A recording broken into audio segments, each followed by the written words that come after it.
আসসালামু আলাইকুম সবাইকে। আশা করি সবাই অনেক ভালো আছেন। আলহামদুলিল্লাহ আমিও অনেক ভালো আছি। আমি সবসময় ভালো আর ভালোর সাথেই। মৃত্যুর আগ পর্যন্ত আমি ভালো। আর এই মৃত্যু নিয়ে একটা কথা না বললেই নয়। আজকে আপনাদের এমন একটা মর্মান্তিক ঘটনা শোনাতে চলেছি যেটা আপনারা বিশ্বাসই করতে পারবেন না যে এরকম ভাবেও মানুষের মৃত্যু হতে পারে। আমাদের মাঝ থেকে বিদায় নিয়ে চলে গেল পবিত্র ঈদুল ফিতর। আর খুব একটা বেশি দেরি নেই, মোটের ওপরে হাতে গোনা কয়েকটা দিন, তারপরেই ঈদুল আজহা। আমরা সবাই ঈদুল আজহা নিয়ে অনেক প্ল্যান করা শুরু করেছি। তাই আমিও আপনাদের জন্য ঈদুল আজহা নিয়ে একটা বিশেষ প্ল্যান করেছি। তাই আমি ভেবেছি এবার ঈদুল আজহায় একটা স্পেশাল এপিসোড নিয়ে আসব। আর এই এপিসোডটা আমাদের পুরো নাটোর জেলা থেকে আমরা ঘটনা কালেক্ট, আমরা অন্য কোথাও যেতে চাই না, শুধু আমাদের নাটোর জেলার ভেতরেই আমরা ঘুরে ঘুরে আপনাদের জন্য ঘটনা কালেক্ট করছি। আগামী সপ্তাহে থেকে আমাদের 4টি দল বের হবে আপনাদের জন্য ঘটনা কালেক্ট করার জন্য। তার জন্য আপনাদের একটু সাপোর্ট দরকার। যারা আমাকে নাটোর থেকে শুনছেন অথবা নাটোরের পার্শ্ববর্তী এলাকা থেকে শুনছেন, এই ভিডিও ডেসক্রিপশন বক্সে দেওয়া আমার নিজের অফিসিয়াল ফেসবুক আইডিতে মেসেজ করুন আর আমাকে জানিয়ে দিন কোথায় আপনার সাথে আমি দেখা করতে পারবো। আমি কিংবা আমার টিম যে কোনো একজন আপনার সাথে গিয়ে দেখা করবে, তাই কেউ মিস করবেন না। আর যারা আমাদের নাটোর কিংবা নাটোরের আশপাশ থেকে শুনছেন, তারা অবশ্যই আমাদের এই চ্যানেলটি সাবস্ক্রাইব করে আমাদের সাথেই থাকবেন। আর কোনো কথা বাড়াতে চাচ্ছি, আমি আপনাদের বলেছি আপনাদের পাঠানো ছোট থেকে ছোট ঘটনাও আমি বাদ দেব না। ঠিক এরকমই কিছু অনাকাঙ্ক্ষিত ঘটনা নিয়ে আজকের এপিসোড। আপনারা শুনলে হয়তো বিশ্বাস করবেন না, তবে এই ঘটনাগুলো বাস্তব। আর এরকম ঘটনা অসংখ্য আমার কাছে আসে। তাই আমি এই ঘটনাগুলো কোনো অবস্থাতেই আপনাদের শোনানো মিস করতে চাই না। চলে যাচ্ছি আমাদের প্রথম ঘটনায়। আশা করছি এই ঘটনাটা আপনাদের অনেক ভালো লাগবে, সাথে অনেক হৃদয় বিদারক একটা ঘটনা। আর কোনো কথা নয়, চলে যাচ্ছি আমি আমাদের প্রথম ঘটনায়। যেভাবে লেখা আছে আমি ঠিক সেভাবেই পড়ার চেষ্টা করছি। লিখেছেন,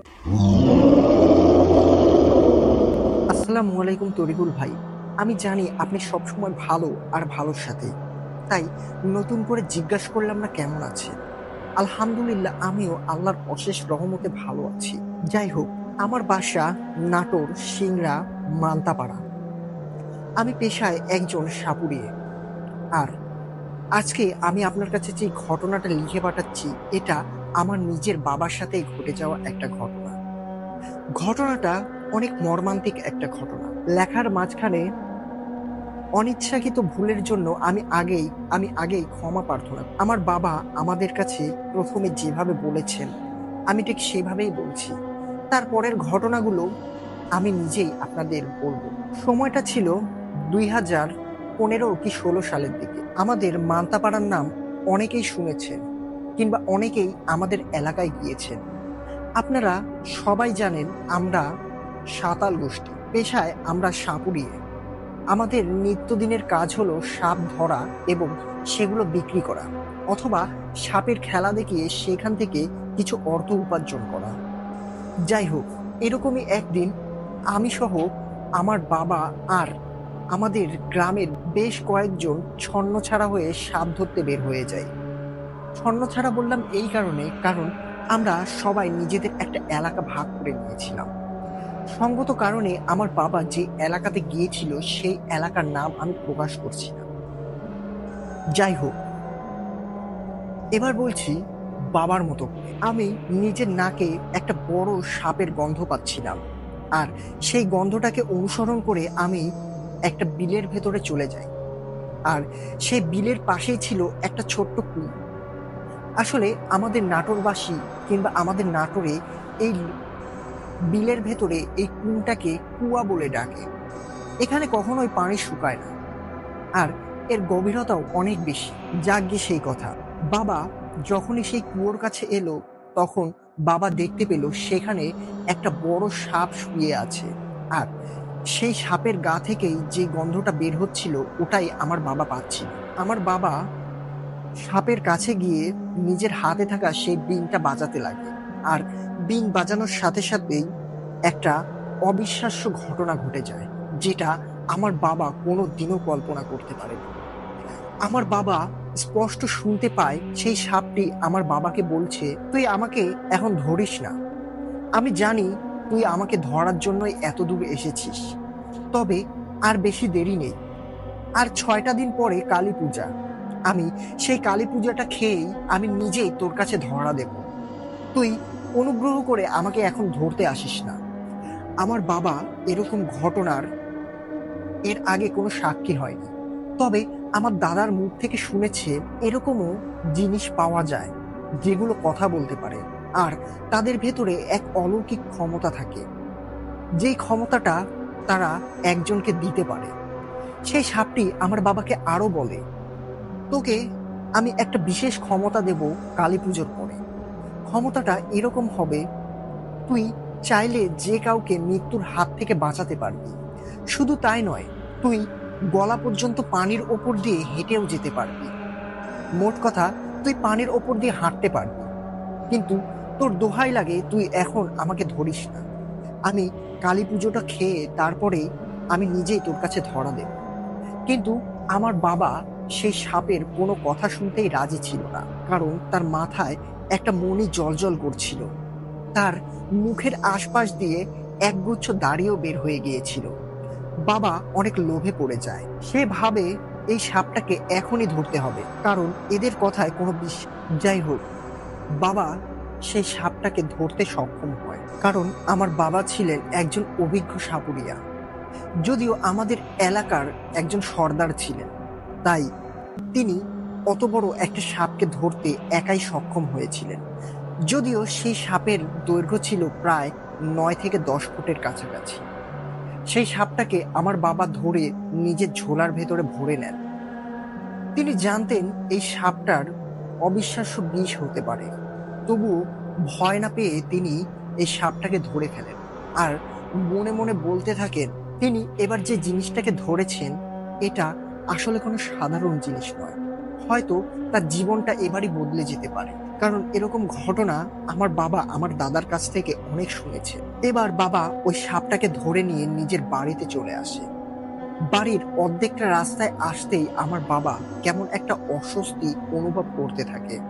বাড়িতে আসার সাথে সাথেই বাবা মাটিতে পড়ে যায় আর কেমন একটা কোঁকড়াতে লাগে। আস্তে আস্তে তিনি বুকের ওপর ভর করে আমাদের বাড়ির বারান্দার উপরে ওঠে আর আমার মাকে বলে, ঝোলার ভেতরে একটা সাপ আছে, সেই সাপটাকে যেন আমরা কেউ বের না করি। যেই কথা সেই কাজ। কিন্তু বাবার এরকম অসুবিধার কারণ জানতে চাইলে বাবা কেমন একটা জড়ানো কথায় বলে, একটু আগেই বাবা যেটা ধরেছে আর তার সাথে কি কি ঘটেছে। ঘটনাটা শুনে আমার মা অনেক চিন্তিত হয়ে পড়ে, কারণ যেহেতু ওই জিনিসটা বলেছিল যে তুই আমাকে কালী পুজোর পরেই ধরিস। আমার মা আমার বাবাকে অনেক বকাঝকা করল, কারণ জিনিসটা যখন নিজেই বলেছিল যে আমাকে কালী পুজোর পরে ধরিস, তাহলে এখন কেন ধরে নিয়ে আসলো। এই ঘটনার প্রায় ঘন্টাখানেকের মাথায় আমিও নিজে 2টা সাপ ধরে নিয়ে বাড়িতে আসি। শুধু আমি নই, আমাদের পুরো টিমই বাড়িতে চলে আসে। আর বাড়িতে এসেই এই ঘটনাটা আমাদের এলাকায় আগুনের মতো ছড়িয়ে পড়ে যে আমাদের সর্দার এমন একটা সাপ পেয়েছে যেই সাপ নাকি কথা বলতে পারে। যাই হোক, আমি তখন বাবার কাছে এসে দাঁড়াই। বাবা ঠিক আগের মতো জড়ানো কণ্ঠে আমাকে বলে সেই সাপটাকে যেন আমি বের না করি। আর আমার বাবা নিজের শরীরে অনেক অসুস্থ অনুভব। বাবা যদি জ্ঞান হারিয়ে ফেলে অথবা নিস্তেজ হয়ে পড়ে, তাহলে আমরা কেউ যেন বাবাকে মৃত ঘোষণা না করি। প্রায় 7 দিনের মাথায় যদি আমার বাবা জ্ঞান ফিরে না পায়, তাহলে যেন আমরা বাবাকে মৃত ঘোষণা করি আর তার শরীরটাকে যেন সৎকার করার ব্যবস্থা করি। ঠিক এরকমই ঘটেছিল। প্রায় 4 দিন পর্যন্ত আমার বাবার কোনো জ্ঞান ফিরেছিল না। আমরা আমার বাবাকে একটা খাটিয়ার উপরে শুইয়ে রেখেছিলাম। বাবা কোনো কথা বলছিল না, তিনি চোখ খুলছিলেন না। ডাক্তারকে ডেকে নিয়ে আসা হয়েছিল, কিন্তু ডাক্তার হার্টবিট চেক করে দেখেন বাবার কোনো সাড়া শব্দ নেই। তার হার্টবিট পাঞ্চ করছিল না। এভাবেই 3টা দিন কেটে যায়। এরই ভেতরে বাবা প্রথম দিন থেকেই প্রচুর পরিমাণে ঘামতে আরম্ভ করেন। তিনি এত পরিমাণে ঘামছিলেন যেটা আপনি না দেখলে আপনাকে বলে বোঝাতে পারবো না। পুরো বিছানার সকল চাদর কাপড় সবকিছু ভিজে যাচ্ছিল। কোনো উপায় না পেয়ে আমরা বাবার খাটিয়ার চারপাশে টেবিল ফ্যান সেট করে দেই। এভাবে 4টি দিন কেটে যায়। 4 দিনের পর আমার বাবার শরীরে সকল ঘাম শুকিয়ে যায় আর তার শরীরটা মৃত মানুষের মতো শক্ত আর ঠান্ডা হয়ে গিয়েছিল। আমরা বুঝতে পেরেছিলাম বাবা হয়তো আর এই পৃথিবীতে নেই। তারপরে আমরা সবাই সিদ্ধান্ত নিলাম বাবার দেহটাকে সৎকার করব। 4 দিনের দিন আমরা রাত 10টার দিকে বাবার জানাজা নামাজ পড়ে তার লাশটা দাফন করে ফেলেছিলাম। ঘটনাটা এখানেই শেষ। তবে বিশ্বাস করা না করা সম্পূর্ণ আপনার ব্যাপার। এবার আমি বাবার ওই ঘটনা নিয়ে কিছু কথা বলব। আসলে আমাদের অগোচরে এরকম কিছু জিনিস থাকে যারা আমাদের অলৌকিক ক্ষমতা দিতে পারে। আমার বাবা পেশায় একজন শুধু সাপুড়িয়াই ছিলেন না, তিনি একটা বড় মাপের কবিরাজও ছিলেন। তার কবিরাজির অনেক ঘটনা আমার জানা আছে, আর সেই ঘটনাগুলো আমি অবশ্যই আপনার কাছে লিখে পাঠাবো যদি এই ঘটনাটা সিলেক্টেড হয়। কথা হবে অন্য কোনো দিন। আজকের মতো বিদায় নিচ্ছি। সবাই আমার জন্য দোয়া করবেন। আমি এখনো মান্তাপাড়াতেই থাকি। সঙ্গত কারণে আমি আমার নাম প্রকাশ করলাম না। তারপরেই ভাই তার ফোন নাম্বার দিয়েছে, তার ফেসবুক আইডিও আমার সাথে শেয়ার করেছে। আর এই ঘটনার প্রেক্ষাপটে আমি একটা কথা বলতে চাই। কথাটা হচ্ছে এরকম একটা ঘটনা ভাইয়ার বলা অনুযায়ী সময়কালে আমিও শুনেছিলাম, কারণ আমি নাটোরেরই একটা ছেলে। আর এই ঘটনাটা কোথায় ঘটেছিল এটাও আমি জানি। হয়তো আপনারা বিশ্বাস করবেন না, ভাববেন আমি বানিয়ে বলছি, কিন্তু এটা বাস্তব একটা ঘটনা। এই ঘটনাটা অনেকেই জানেন, কিন্তু ঘটনাটা আপনাদের কাছে তুলে ধরলাম এই কারণে যে এই ঘটনাটা ভাই আমাকে নিজে লিখে পাঠিয়েছে। যাই হোক, চলে যাব আমাদের দ্বিতীয় ঘটনায়। আশা করছি আপনাদেরকে আমি এখনো পাশে পাবো, তাই এই ঘটনাটাও আপনাদের অনেক ভালো লাগবে। কোথাও যাবেন না, শুরু করছি আমাদের দ্বিতীয় ঘটনা। যেভাবে লেখা আছে আমি ঠিক সেভাবেই পড়ার চেষ্টা লিখেছেন। আসসালামু আলাইকুম সকল শ্রোতা বিন্দু আর শ্রদ্ধেয় তরিকুল ভাই। আশা করি আপনারা সবাই অনেক ভালো আছেন। আমিও অনেক ভালো আছি। আমি জানি আপনি সবসময় ভালো আর ভালোর সাথেই, তাই জিজ্ঞাসা করলাম না কেমন আছেন। আমি শফিকুর রহমান, আমার বাসা সিরাজগঞ্জ। আমি ভয়ের বারান্দার একজন নিয়মিত শ্রোতা। বেশ কয়েকদিন ধরে আমি ভয়ের বারান্দার প্রায় সবগুলো এপিসোডে শুনে ফেলেছি। আমার কাছে আপনার বলা ঘটনাগুলো অনেক অনেক ভালো লেগেছে, তাই আমি নিজে আমার কাছে থাকা একটা ঘটনা আপনার কাছে লিখে পাঠাচ্ছি। জানি না ঘটনাটা আপনার কাছে কেমন লাগবে, তবে এই ঘটনাটা আমি আমার নিজের দাদির কাছ থেকে শুনেছি। আমার দাদি আমাকে যেভাবে বলেছে আমি সেভাবেই আপনার কাছে লিখে পাঠাচ্ছি।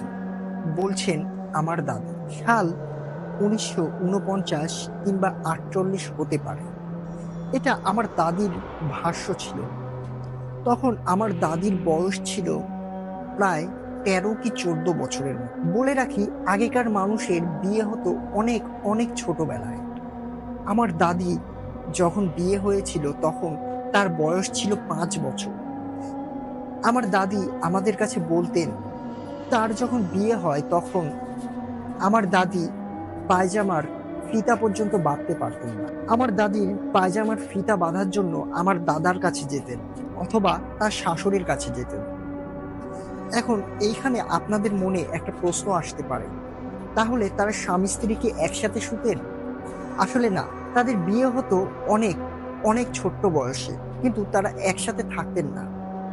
আমার দাদা থাকতো আলাদা, আর আমার দাদি থাকতো আমার দাদার মায়ের সাথে। 12 কি 13 বছর বয়স থেকে আমার দাদা আর দাদি একসাথে থাকা শুরু। যাই হোক, মূল ঘটনায় আসি। দাদি বলছেন, আমি তোর দাদার সাথে থাকার প্রায় বছর খানেকের মাথায় তোর বাবা হয়েছিল। তোর বাবা পেটে এসেছিল। তোর বাবার বয়স ছিল তখন 8 কি 9 মাস। এরই মধ্যে আমি একটা স্বপ্ন দেখতে আরম্ভ করি। আমার স্বপ্নটা ছিল এইরকম, তখন আমাদের বাড়ির চারপাশটা খোলামেলা ছিল। 2-3টা ঘর ছাড়া আর কোনো কিছুই ছিল না। আর বাড়ির পাশ দিয়ে একটা ছোট্ট নদী বয়ে গিয়েছে। সেই নদীর ধারেই আমি প্রতি রাতেই স্বপ্নে দেখতাম একটা বড় পাতিল, যার ভেতরে সোনার কয়েন চকচক করছিল। সেই পাতিলের সামনে আমি দাঁড়িয়ে আছি, আর আমাকে একটা গায়েবী আওয়াজে বলছিল, তুই কি তুই কি এই পাতিলটা নিতে চাস?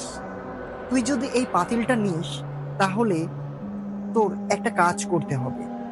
যদি সেই কাজটা তুই করতে পারিস, তাহলে এই পাতিলটা আমি তোকে দিয়ে দেব। এরকম ভাবে আমার দাদি প্রায় 10 থেকে 12টা দিন একই রকম স্বপ্ন প্রতি রাতেই দেখতে থাকেন। আর যখনই এই স্বপ্নটা শেষ হয়ে যায়, আমার দাদি ঘুম থেকে উঠে পড়তেন। 11 দিনের মাথায় আমার দাদি ঘুম থেকে ওই একই রকম স্বপ্ন দেখে উঠে পড়েন, আর তার বাথরুমে যাওয়ার প্রয়োজন হয়। তিনি মনে মনে ভাবলেন, বাহিরে নদীর ধার থেকে তিনি নিজের কাজ শেষ করে আসবেন, আর সত্যি স্বপ্নে দেখা সেই জিনিসটি আছে কিনা এটাও তিনি দেখে আসবেন। যদিও আমার দাদির বয়স ছিল অনেক কম, কিন্তু কম বয়সে কৌতূহলের মাথায় আমার দাদি বাড়ি থেকে বের হয়ে নদীর কাছে যায়। আর নদীর কাছে যেতে আমার দাদি যা দেখতে পায়, এর জন্য আমার দাদি মোটেও প্রস্তুত ছিল না। আমার দাদি ঠিক তার সামনে একটা বড় পাতিলের ভেতরে চকচক করা কিছু সোনার মুদ্রা দেখতে পান, যেগুলো চাঁদের আলোয় জ্বলজ্বল করছিল।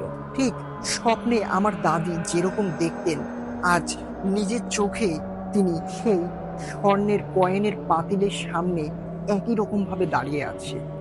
এটা দেখে আমার দাদি প্রথমে নিজের চোখকে বিশ্বাস করতে পারেনি। তিনি তার সাথে থাকা পানি দিয়ে নিজের চোখ মুখটা ধুয়ে নেন, আর আবারও লক্ষ্য করে দেখেন তিনি কোনো স্বপ্ন দেখছেন না, এটা বাস্তবেই তার সামনে দাঁড়িয়ে আছে। আর এমন সময় একটি গায়েবী আওয়াজ এলো। আওয়াজটা ছিল এরকম, কোনো এক ভয়াল কণ্ঠে একটা নারী আমার দাদিকে বলছে, তুই তুই এই সোনার পাতিলটা কি নিতে চাস? যদি এই পাতিলটা তুই নিতে চাস, তাহলে তোর একটা কাজ করতে হবে। এই কথাটা শোনার সাথে সাথে আমার দাদি প্রচন্ড ভয় পেয়ে যান, আর সেখান থেকে এক দৌড়ে নিজের ঘরে চলে আসে। তার হাতে থাকা পানির পোটলাটাও পড়ে গিয়েছিল। তিনি কোনো রকমে ঘরে এসে দাদার পাশে ঘাপটি মেরে শুয়ে পড়েন। সেদিন রাতে আর দাদির কোনো ঘুম হয়েছিল না। গতকাল রাতে ঘটে যাওয়া ঘটনা তিনি তার শাশুড়িকে জানাবেন বলে মনস্থির করে, কিন্তু কোনো এক অজানা ভয়ের কারণে তিনি এই ঘটনাটা জানাতেও পারেন না। এভাবেই 12 দিনের মাথায় আমার দাদি যখন ঘুমিয়েছিল, তখন আবারও স্বপ্নে দেখেন। এবার স্বপ্নে সেই পাতিলের কাছে একটা ছায়ামূর্তি দাঁড়িয়েছিল, যার পরনে ছিল সাদা কাপড়, আর কেমন একটা মধ্যবয়স্ক নারী। তার চুলগুলো সাদা সাদা খোলা ছিল, যেগুলো বাতাসে উড়ছিল। আমার দাদি ঠিক আগের মতো করেই সেই পাতিল আর ওই মধ্যবয়স্ক নারীর সামনে দাঁড়িয়ে আছে। সেই নারী একগাল হাসি নিয়ে আমার দাদিকে বলল, এই এই সোনার পাতিলটা আমি তোকে দিয়ে দেব, কিন্তু বিনিময়ে তোর একটা কাজ করতে হবে। কাজটা হলো এইরকম, যদি তুই তোর স্বামীর কেনি আঙ্গুল, মানে যে আঙ্গুলটা সবচেয়ে ছোট বাম হাতের, সেই আঙ্গুল থেকে সুই দিয়ে কিংবা কোনো কাঁটা দিয়ে ফুটো করে কলার মাঝ পাতা, মানে কলা গাছের ভেতর থেকে টিয়া কালারের যেই মধ্য পাতা বের হয়, সেই পাতার ওপরে যদি 1 ফোঁটা রক্ত নিয়ে আসতে পারিস, তাহলে এই পাতিলটা আমি তোকে দিয়ে দেব। আর যদি তুই তোর নিজের ছেলের বাম হাতের কোনোই আঙ্গুল থেকে 2 ফোঁটা রক্ত ওইরকম কলার মাছ পাতাত করে আমাকে নিয়ে এসে দিতে পারিস, তাহলে আমি তোকে এরকম পাতিল আরো 2টা দেব। আমার দাদি এই কথাটা শুনে ঘুম থেকে উঠে পড়ল। তিনি মনে মনে ভাবলেন এটা কোনো একটা স্বপ্ন ছিল। তিনি আবারও ভয়ে ভয়ে বাইরে গেলেন। আর বাইরে যেতেই দেখলেন নদীর ধারে ঠিক ওইরকম একটা পাতিল নিয়ে মধ্যবয়স্ক একটা নারী দাঁড়িয়ে আছে। এইভাবেই আমার দাদি 13 দিনের মাথায় কি মনে করে কলার একটা মাইজ পাতা কেটে নিয়ে আসেন আর হাতে একটা সুই নিয়ে আমার বাবার দিকে অগ্রসর হন। যখনই তিনি আমার বাবার কনুই আঙ্গুলটা ফুটো করতে যাবেন, সেই সময়েই আমার দাদির মনের ভেতরে কেমন যেন একটা মোচড় দিয়ে ওঠে। তিনি সাথে সাথে সেই কলার পাতা আর সুইটা ফেলে দেন আর এক দৌড়ে ঘর থেকে বের হয়ে যান। ঘর থেকে বের হয়ে এতদিন ঘটে যাওয়া পুরো ঘটনা আমার দাদির শাশুড়ির কাছে শেয়ার করেন। আর এই কথাটা শুনে আমার দাদির শাশুড়ি যেন আকাশ থেকে পড়লেন। তিনি সাথে সাথে আমার দাদিকে জড়িয়ে ধরলেন আর বললেন, মা, তুই কি সত্যি ছেলের কোনোই আঙ্গুল ফুটো করেছিস? আর সে কলার মাঝপাতাতে কি তুই রক্ত ফেলেছিস? খবরদার, এটা যেন করিস না। আর যদিও করে থাকিস তাহলে ওই পাতাটা এখনই ধুয়ে ফেল। এরকম আরো অনেক রকম কথা বলতে লাগলো। তার বিশ্বাসই হচ্ছিল না যে তিনি আমার বাবার হাত থেকে কোনো রক্ত নেননি। তিনি নিজে এসে চেক করে দেখেন, সেখানে কলার পাতা আর সুই পড়ে থাকতে দেখেন। এটা দেখে তিনি হাঁপ ছেড়ে বাঁচলেন আর আমার দাদিকে বললেন, এরপর থেকে যদি কোনো রকম কোনো ঘটনা ঘটে তাহলে অবশ্যই অবশ্যই যেন তার কাছে শেয়ার করে। আর তিনি যে কাজটি করতে গিয়েছিলেন এটা মোটেও কোনো ভালো কাজ নয়। তিনি যদি সেদিনকে আমার বাবার কনুই আঙ্গুল থেকে 2 ফোঁটা রক্ত দিতেন তাহলে আমার বাবার সাথে সাথে মারা যেত। আর তাকে যে লোকটি দেখানো হয়েছিল যে এক পাতিল স্বর্ণ মুদ্রা দেবে, এটা সম্পূর্ণ ভুয়া ছিল। এটা একটা ফাঁদ ছিল। এই পিশাচ সেই আমলে অনেক অনেক তাণ্ডব চালাতো। তারা মানুষকে বিভিন্নভাবে লোভ দেখাতো আর লোভ দেখানোর পরে তাদের কাছ থেকে বড় বড় কিছু জিনিস দাবি করত। সেই জিনিসগুলো পেয়ে গেলে তারা সেই লোভ দেখানো জিনিসগুলো আর দিত না। যাই হোক, সেদিন আমার বাবা বেঁচে গিয়েছিল। হয়তো এমনও হতে পারত যদি আমার বাবার সেই রক্তটা তিনি দিয়ে দিতেন আর হয়তো সেই সোনার পাতিলটাও তাকে দিয়ে দিত, কিন্তু তারপর থেকে আমার দাদি নিঃসন্তানও হতে পারত। এই ঘটনা নিয়ে আমার বেশি কিছু বলার নেই, কারণ আমি আমার দাদা দাদি এদেরকে অনেক অনেক বিশ্বাস করতাম। আর এই ঘটনাটা আমার দাদি তার নিজের শাশুড়ির সামনে আমাদের কাছে বলেছিলেন। যদিও আমার দাদির শাশুড়ির বয়স অনেক হয়ে গিয়েছিল। ঘটনাটা এখানেই শেষ। জানি না আপনার কাছে কেমন লেগেছে, তবে ঘটনাটা যখন আমি শুনেছিলাম আমার গা শিউরে উঠেছিল। আসলে এরকমও কিছু ঘটতে পারে। যদিও এরকম ঘটনা আমি এর আগে আরো অনেক শুনেছি। যাই হোক, আমার কাছে আরো বেশ কয়েকটা ঘটনা আছে। যদি এই ঘটনাটা সিলেক্টেড হয় তাহলে আমি পরবর্তী ঘটনাগুলো আপনার কাছে লিখে পাঠাবো। ততদিনের জন্য ভালো থাকবেন। আসসালামু আলাইকুম। আর আমি ওপরে যে নামটা ব্যবহার করেছি এটা আমার ছদ্মনাম। সঙ্গত কারণে আমি আমার নাম ঠিকানা প্রকাশ করতে চাচ্ছি না। তার অরিজিনাল নাম আর ঠিকানা আমাদের কাছে প্রকাশ করেছেন। নিষেধাজ্ঞা থাকার কারণে আমি সেই নাম ঠিকানা প্রকাশ করছি না। চলে যাব আমাদের পরবর্তী ঘটনায়। আশা করছি এই ঘটনাটাও আপনাদের অনেক অনেক ভালো লাগবে। যারা এখনো আমাদের সাথে আছেন তারা ভিডিওতে একটা লাইক দিয়ে চ্যানেলটি সাবস্ক্রাইব করে রাখুন। আর এপিসোডের শুরুতেই আমি বলেছিলাম আমরা কুরবানি ঈদ নিয়ে কি করতে চলেছি, তাই সরাসরি ডেসক্রিপশন বক্সে থাকা আমার অফিসিয়াল ফেসবুক আইডিতে অবশ্যই একটা মেসেজ করে জানিয়ে দিন আমাদের কোথায় আসতে হবে আপনার সাথে দেখা করার জন্য। চলে যাচ্ছি আমাদের পরবর্তী ঘটনায়। আশা করছি এই ঘটনাটাও আপনাদের অনেক ভালো লাগবে। আসসালামু আলাইকুম তরিকুল ভাই, আশা করি অনেক ভালো আছেন। আলহামদুলিল্লাহ, আল্লাহর অশেষ রহমতে আমিও অনেক ভালো আছি।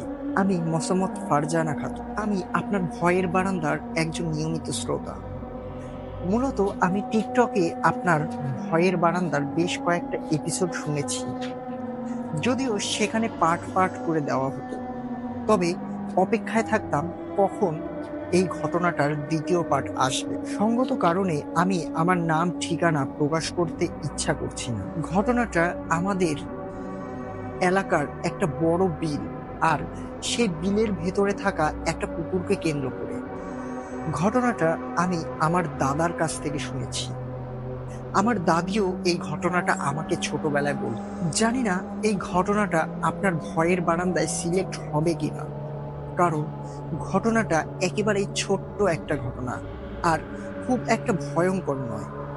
যদি ঘটনাটা ভালো লাগে তাহলে ভয়ের বারান্দায় পড়ে শোনালে খুবই খুশি হব। আমি যেভাবে আমার দাদুর কাছ থেকে শুনেছি আমি ঠিক সেভাবেই আপনার কাছে লিখে পাঠাচ্ছি। বলছেন আমার দাদু, তখন 1975 কি 74 সালের দিক হবে। তখন আমাদের এলাকায় যদি কোনো বিয়ে কিংবা অন্যান্য কোনো অনুষ্ঠান হতো তাহলে এখনকার মতো ডেকোরেটরের কোনো সিস্টেম পাওয়া যেত না। তাই এলাকায় যে কোনো রকমের অনুষ্ঠানের জন্য এলাকার নির্দিষ্ট কোনো লোক কিংবা কোনো ভালো একটা মানুষ হাঁটতে হাঁটতে গভীর রাতে আমাদের এলাকার বিলের ওই পুকুর ধারে গিয়ে দাঁড়াত আর সেই পুকুর থেকে তিনি প্রয়োজন মতো থালা এবং গ্লাস চাইতেন। কবে লাগবে এই কথাটা তিনি বলে আসতেন। যথারীতি যেই দিন প্রয়োজন ছিল তার আগের দিন রাতের বেলায় 2-3 জনকে সাথে করে নিয়ে সেই পুকুরের কাছে গেলে পুকুরের মাঝখানে সেই সমপরিমাণে প্লেট আর গ্লাস পাওয়া যেত। আর সেই গ্লাস আর প্লেটগুলো কোনো সাধারণ গ্লাস প্লেট ছিল না, এখনকার মতো কাচের কিংবা মেলামাইনের নয়, কাঁসা বা পিতলের কোনো একটা ধাতুর জিনিস, যেটা রোদের আলোয় কিংবা দিনের আলোয় চকচক করে উঠত। আমার দাদার বাবা একদিন নিয়ত করে তার বাবার মিলাদের জন্য, কিন্তু গ্রামবাসীকে খাওয়াতে গেলে এত পরিমাণে প্লেট আর গ্লাসের প্রয়োজন যেটা আপনাকে বোঝাতে পারবো না। তাই আমার দাদার বাবা প্রায় মধ্যরাতে সেই পুকুরটির কাছে যান আর সেই পুকুরটির নাম ছিল ভুয়ার পুকুর। যদিও এখন এই 2025 সালে এসেও ওই ভুয়ার পুকুরটা এখনো এক্সিস্ট করে। আর আমি ছোটবেলাতেও নিজে অনেকবার সেই পুকুরে গিয়েছিলাম। সেই কথায় পরে আসছি, এখন আসি মূল ঘটনায়। আমার দাদার বাবা সেই পুকুরের কাছে গিয়ে 50খানা প্লেট আর 50খানা গ্লাস চেয়ে বসল। তারপরে তিনি সেখান থেকে চলেও এলেন। যেদিনকে আমার দাদার বাবা তার বাবার জন্য মিলাদ করতেন, মিলাদের জন্য লোকজন খাওয়ানোর পরিকল্পনা করেছিলেন, তার আগের দিন আমার দাদা সহ আরো কয়েকজনকে সাথে নিয়ে তিনি ওই প্লেট আর গ্লাসগুলো আনতে গিয়েছিলেন।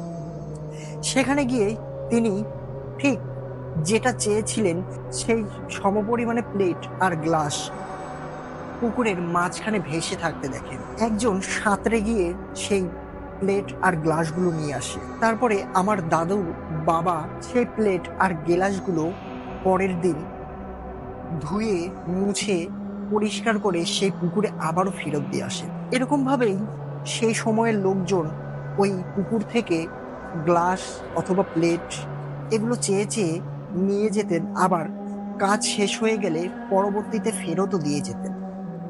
কিন্তু একদিন ঘটেছিল একটা অস্বাভাবিক ঘটনা। আমাদেরই পাশের এলাকার একটা লোক সেই পুকুরে গিয়ে 100টা প্লেট আর গ্লাস চেয়েছিলেন।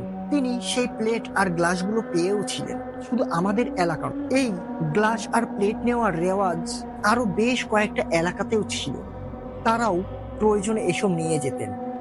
কিন্তু আমি যেই লোকটির কথা এখন বলছি তিনি সেই প্লেট আর গ্লাসগুলো নিয়ে গিয়েছিলেন, কিন্তু এর ভেতর থেকে 2টা গ্লাস আর 2টা প্লেট তিনি ফেরত দিয়েছিলেন না। মানে 100টা প্লেট আর 100টা গ্লাসের ভেতরে 98টা প্লেট আর 98টা গ্লাস ফেরত দিয়েছিলেন। বাকি 2টা প্লেট আর গ্লাস তিনি নিজের কাছে রেখে দিয়েছিলেন। এই ঘটনার পর আমার দাদা বলেছিলেন সেই লোকটি অস্বাভাবিক রকমের অসুস্থ হয়, আর তার ঠিক 15 থেকে 20 দিনের মাথায় সেই লোকটি মারাও যায়। কিন্তু এই ঘটনার পর থেকে সেই পুকুর থেকে আর কখনো কোনো প্লেট কিংবা গ্লাস আর কাউকে দেওয়া হয়নি। জানি না এই ঘটনাটা কতখানি সত্য, কারণ আমি এই ঘটনার কোনো সাক্ষী নেই। কিন্তু আমার দাদা আর আমার দাদার বাবা এই ঘটনার সম্পূর্ণ স্বয়ং সাক্ষী ছিলেন। আমার দাদা নিজেও সেই পুকুর থেকে প্লেট আর গ্লাস নিয়ে এসেছিলেন। ঘটনাটা এখানেই শেষ। জানি না আপনার কাছে কেমন লেগেছে, তবে এই ঘটনাটা যখন আমি শুনেছিলাম আমার কাছে খুব খুব আশ্চর্যজনক লেগেছিল। তাই এই ঘটনাটা আপনার কাছে আমি লিখে পাঠালাম। যদি ভালো লাগে তাহলে আপনার ভয়ের বারান্দায় আপনার কণ্ঠে পড়ে শোনালে খুবই খুশি হব। আমার কাছে আর কোনো ঘটনা নেই। যদি এরকম কোনো ঘটনা আমি পেয়ে থাকি তাহলে অবশ্যই আপনার ভয়ের বারান্দায় লিখে পাঠাবো। আজকের মতো বিদায় নিচ্ছি। সবাই ভালো থাকবেন আর আমার জন্য দোয়া করবেন। যেভাবে লেখা আছে আমি ঠিক সেভাবেই পড়ার চেষ্টা করছি। লিখেছেন, আমি রাজশাহী শহরের বাসিন্দা। খুব একটা ভয়ঙ্কর নয়, তবে আমি যখন শুনেছি আমার কাছে ঘটনাটা বেশ অদ্ভুত আর আশ্চর্যজনক লেগেছিল। যাই হোক, কথা না বাড়িয়ে আমি সরাসরি মূল ঘটনায় আসছি। পুরো ঘটনায় আমি দুইটা পুকুরকে উল্লেখ করে কথা বলবো। ঘটনা দুটো এই দুটো পুকুরকে কেন্দ্র করে। প্রথম ঘটনাটা কিছুটা এইরকম। আমি ঘটনাটা আমার বাবার কাছ থেকে শুনেছিলাম। আমার বাবা তার দাদার কাছ থেকে এই ঘটনাটা শুনেছে। এটা রাজার আমলের একটা ঘটনা। তখন আমাদের রাজশাহীতে রাজ শাসন চলতো, আর এই ঘটনাটা আমাদেরই এলাকার একটা পুকুরকে কেন্দ্র করে। যদিও সেই পুকুরটাকে এখন ভরাট করে দেওয়া হয়েছে, তবে এর ভেতরের একটা পুকুর এখনো ঠিক আগের মতোই আছে। যাই হোক, প্রথম যে ঘটনাটা বলছি, আমার বাবা আমার কাছে যেভাবে বলেছে আমি ঠিক সেভাবেই লিখে পাঠাচ্ছি। বাবা বলছেন, তখন আমি অনেক ছোট ছিলাম। তোর দাদা রাজার আমলের লোক ছিল, আর তোর দাদা নিজের চোখে একটা ঘটনা দেখেছিলেন। সেই ঘটনাটা আমাদেরই এলাকার ওই পুকুরটাকে কেন্দ্র করে। সেই পুকুরটা কোনো সাধারণ পুকুর ছিল না। আমিও নিজের ছোটবেলাতেও সেই পুকুরটাকে কখনো শুকাতে দেখিনি। পুরো চৈত বৈশাখ মাসের খরার সময়ও যখন খাল বিল ফেটে চৌচির হয়ে গিয়েছিল, কিছু কিছু কূপ থেকে তখন পানি ওঠাও বন্ধ করে দিয়েছিল, কিন্তু ওই পুকুরটাতে পানি থেকেই যেত। সেই পুকুরটার গভীরতা এত পরিমাণে বেশি ছিল যে আমরা কেউই সেই পুকুরে নামার সাহস পেতাম না। সেই পুকুরটার পাড় থেকে শুরু করে মাঝখান পর্যন্ত একই রকম ভাবে গর্ত করা ছিল, মানে একেবারে খাড়াভাবে গর্ত করা ছিল, যার কারণে পুকুরের আশপাশে নামলেও কোনো মাটি পাওয়া যেত না। এক কথায় আমরা যেটাকে বলতাম, ওই পুকুরে কোনো থা পাওয়া যেত না যেখানে দাঁড়িয়ে গোসল কিংবা অন্য কিছু করা যায়। বাবার মুখ থেকে শুনেছিলাম সেই পুকুরের নিচে নাকি কয়েকটা কুয়া খনন করা আছে, যার কারণে সেই কুয়ার জন্য ওই পুকুরের পানি কখনো শুকাতো না। এখন এই কুয়া জিনিসটা কি আপনাদের একটু বোঝায়। এটা ছিল আগেকার আমলের পুকুরের একটা ধাপ, যেটা অনেক গভীরভাবে খনন করা হতো, যার কারণে সেই পুকুরের পানি কখনো শুকিয়ে যেত না। যদি খরার সময় আসতো তাহলে সেই কুয়োর নিচ থেকে পানি উঠে পুরো পুকুরটি ভরে যেত।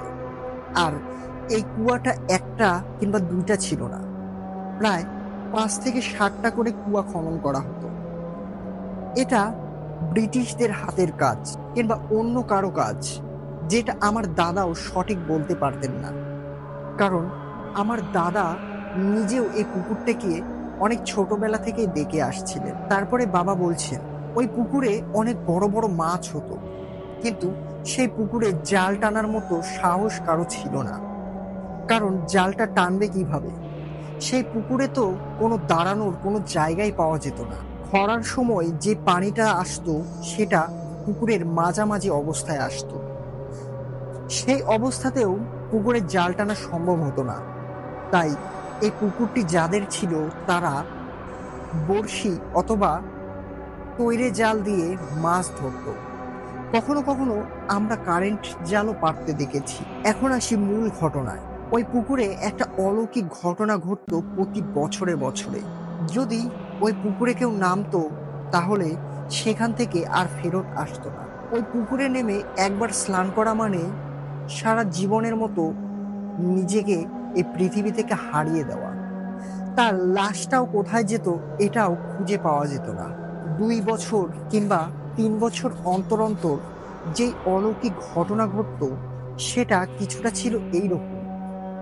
এলাকার খুব প্রভাবশালী অথবা ধনী ব্যক্তি যারা ছিলেন তাদেরকে স্বপ্নে দেখানো হতো একটা মাথা কাটা গরু। হ্যাঁ, একটা মাথা কাটা গরু, যার পুরো বডিটা ছিল না, শুধু মাথার অংশটুকুই ছিল। সেই স্বপ্নের ভেতর এসে বলতো, আমাকে একটা সোনার চেন বানিয়ে দিস। আর সেই চেনটা কেমন হবে, অর্ধেকটা সোনার দড়ির মতো আর অর্ধেকটা পাটের ছিল। যার যেরকম সামর্থ্য ছিল তাকে ঠিক সেই রকম ভাবেই দিতে হতো। যদি এই জিনিসটা সে প্রত্যাখ্যান করত তাহলে তার অনেক অনেক বড় ক্ষতি হয়ে যেত। ক্ষতিটা ছিল কিছুটা এইরকম: হয় নিজের পরিবার থেকে ২-৩ জন মারা যেত, অথবা তার ব্যবসা কিংবা তার সম্পত্তির ওপরে একটা খারাপ প্রভাব পড়ত, যার কারণে পথের ফকির হয়ে যেত। এই স্বপ্নটা সবাইকে দেখাতো না। যার এই জিনিসগুলো দেওয়ার সামর্থ্য ছিল শুধু তারাই এই স্বপ্নটা দেখতে পেতেন। আর যেদিনকে এই গরুর মাথাটাকে অর্ধেকটা সোনার দড়ি আর অর্ধেকটা পাটের দড়ি দিয়ে বেঁধে দেওয়ার দিন ছিল, সেই দিনটা পুরো এলাকার ভেতরে একটা জাঁকজমক উৎসব হতো। উৎসবটা ঠিক এইরকম হতো: পুকুরের চারপাশে ঢাক ঢোল বাজানো হতো আর পুকুরের চারপাশ দিয়ে অনেক মিষ্টি সন্দেশ এগুলো ছেটানো হতো। ঢাক ঢোলের সাথে সাথে একটাই আওয়াজ সবাই একসাথে করত: জাগো, জাগো, জাগো গরু মাতা জাগো, জেগে ওঠো, তোমার তোমার উপহার গ্রহণ করো। এভাবে অনেক সময় পর্যন্ত অপেক্ষা করতে হতো। কখনো রাতের বেলা অথবা কখনো কখনো দিনের বেলাতে পুকুরের ঠিক মাঝখানের পানিতে সেই গরুর মাথাটা ভেসে উঠত। তখন যাকে স্বপ্নে দেখানো হয়েছিল তাকে নিজে সাঁতার কেটে ওই গরুর মাথার কাছে গিয়ে অর্ধেক সোনার আর অর্ধেক পাটের দড়িটা বেঁধে দিয়ে আসতে হতো। সেই গরুর শুধু মাথার অংশটাই দেখা যেত, পুরো বডির কোনো কিছুই দেখা যেত না। সেই পুকুরটার পানির কালার ছিল কালচে, যেটা আমি নিজেও দেখেছিলাম। এটা ছিল আমাদের এলাকার প্রথম পুকুরের ঘটনা।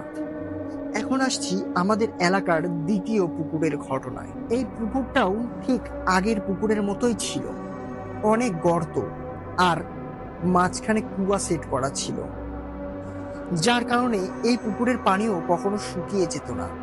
তবে এই পুকুরের একটা বিশেষত্ব ছিল কি, এই পুকুরে জাল টেনে প্রতি বছরেই মাছ ধরা হতো।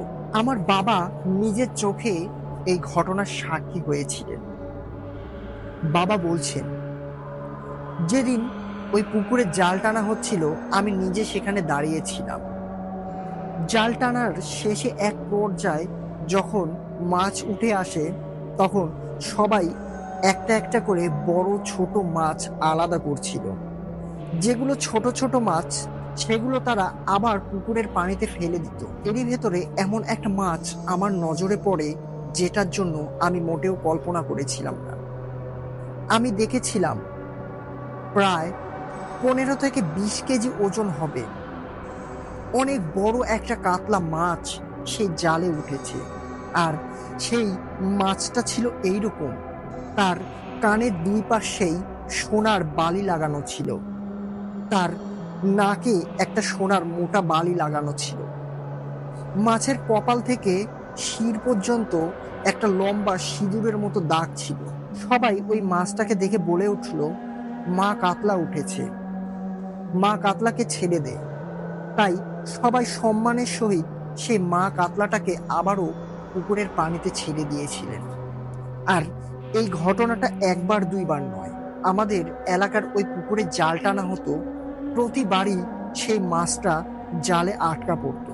আর প্রতিবারের মতোই সেই মাছটাকে সকলে মিলে সম্মানের সহিত পুকুরের পানিতে আবার ছেড়ে দিতেন। সময়ের সাথে সাথে সেই পুকুরটি এখন অনেক বড় হয়ে গিয়েছে, তবে অনেক অনেক বছর ধরে সেই পুকুরে জাল টানার পরেও মা কাতলাকে আর দেখা যায় না।